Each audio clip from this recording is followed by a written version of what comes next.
अस्सलाम वालेकुम स्टूडेंट्स, आज मैं आपको मोस्ट इंपॉर्टेंट लॉन्ग क्वेश्चन बताने लगी हूँ 10th बायोलॉजी के 2023 के लिए, जो सबसे ज्यादा इंपॉर्टेंट है। ठीक है, आपने वैसे तो तैयारी कर ली होगी क्योंकि टाइम कम रह गया, लेकिन जो इन टॉपिक्स को आप दोबारा रिवाइज कर लिए क्योंकि ये जो प्रीवियस पेपर्स हैं उनमें काफी बार आए हुए हैं। ठीक है, और जो इससे पहले बच्चे मैंने शॉर्ट वीडियो जो है, इनके शॉर्ट क्वेश्चंस की जो वीडियो है बायो की, वो मैंने अपलोड कर दी है। इसका लिंक जो है इसकी डिस्क्रिप्शन में मिल जाएगा, तो आप उसको भी चेक कर लीजिएगा। ठीक है, इसके अलावा सभी सब्जेक्ट की जो स्कीम है वो चैनल में अपलोड है, उसको भी चेक कर लीजिएगा।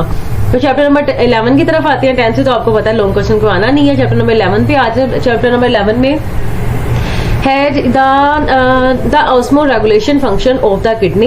ये वाला टॉपिक आप जरूर करें। ठीक है, उसके बाद है structure and function of nephron, internal kidney with diagram. इसका बच्चे आप अच्छे से तैयार करो। ठीक है, डायग्राम की प्रैक्टिस करो। उसके बाद है डायलिसिस एंड इट्स टाइप।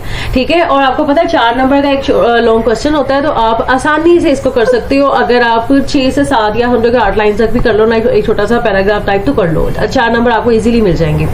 ठीक है, अगर आपने डायग्राम वगैरह कर लिया तो फिर तो और भी बेस्ट है। उसके बाद आता है osmoregulation adaptation in plants, difference between xerophytes and halophytes. अब देखो, एक्सैरोफाइट और हेलोफाइट के मैंने आपको शॉर्ट में भी बताया था, तो अगर आपने डेफिनेशन की हुई है तो आप उन्हीं को थोड़ा सा एक्सप्लेन कर दो और आपका एक लॉन्ग क्वेश्चन कंप्लीट हो जाता है।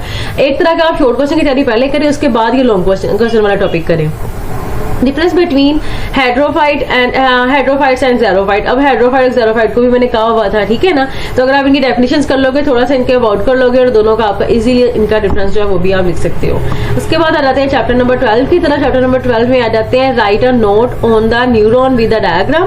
ठीक है, न्यूरॉन की डायग्राम की प्रैक्टिस करो अच्छे से। टॉपिक तो आपने कर ही लिया होगा, बस एक अच्छे से रिवाइज कर लो ताकि आपका ये जो काम है ये ज्यादा निशान लगाते जाओ कि है इंपॉर्टेंट। ठीक है, तो मतलब इसकी बार बार प्रैक्टिस कर लो। उसके बाद है स्ट्रक्चर ऑफ ह्यूमन आई, ये तो मोस्ट इंपॉर्टेंट है। ठीक है, उसके बाद है राइट अ नोट ऑफ फोरबियंस। ठीक है, उसके बाद है functions of lobes of the cerebrum, explain reflex arc and reflex section. In topic को करो। ठीक है, उसके बाद चैप्टर नंबर 13 में आ जाते हैं। मोस्ट इंपॉर्टेंट जो टॉपिक है वो है कार्टिलेज एंड इट्स टाइप। ठीक है, टाइप्स ऑफ जॉइंट्स और आर्टरीज एंड इट्स टाइप। ये तीनों मुझे टॉपिक जो है ना बहुत ही इंपॉर्टेंट है। ठीक है, इनको अच्छे से रिवाइज करो। ठीक है, ये वाला भी कंफर्म है कि आ सकते हैं। इसको चैप्टर नंबर 14 है, उसमें advantages and disadvantages of vegetative propagation. ठीक है, write a note to on the reproductive system of female rabbit, condition for germination of seed. ठीक है, ये सीड वाला बड़ा इंपॉर्टेंट है। उसके बाद आ जाता है स्पर्माटोजेनेसिस एंड ओगिनोसिस। ठीक है, इनको आप करो। अच्छा, उसके बाद आ जाते हैं चैप्टर नंबर 17 में purposes and aims of genetics engineering, steps of genetic engineering, uses and important of biotechnology, fermenters and their advantages. ठीक है, उसके बाद आ जाते हैं चैप्टर नंबर 18 में source of drugs and drug addiction and its impact. ठीक है, इन टॉपिक्स को बच्चे अच्छे से तैयार करो। ठीक है, और इसके अलावा आपने कुछ पूछना हो तो बच्चे कमेंट सेक्शन में पूछ सकते हैं। इसके अलावा जो नेक्स्ट बाकी सब्जेक्ट है उनकी वीडियो भी मैं चैनल पे अपलोड कर दूंगी। ठीक है, इसके नेक्स्ट अब मैं ये सभी अपलोड कर रही हूँ।